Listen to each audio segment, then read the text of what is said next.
আসসালামু আলাইকুম বন্ধুরা, আপনারা দেখতে পাচ্ছেন সবুজ শ্যামলে ভরা সেই কৃষকের কাঙ্ক্ষিত ধানের ফসল।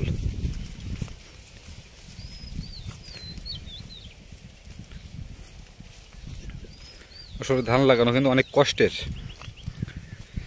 যারা এটা চাষ করে, পরিচর্যা করে, তারা জানে আসলে বর্তমান সময়ে খরচ খরচা সবকিছু বিবেচনা করে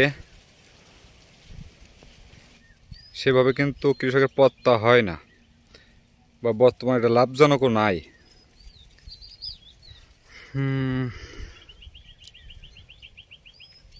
এখানে পাশে আমার ওই সামনের ওইটা, ওখানে আমার 3 বিঘা ধানের জমি।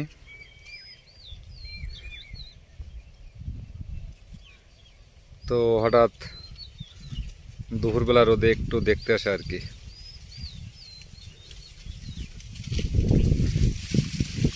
এই সাইডে কিন্তু ওই সামনে আখ মাড়াই করছে, এপাশে কুল বাগান, এপাশে ধান, এপাশে ধান, সবই কিন্তু মোটামুটি সব ধান ক্ষেত।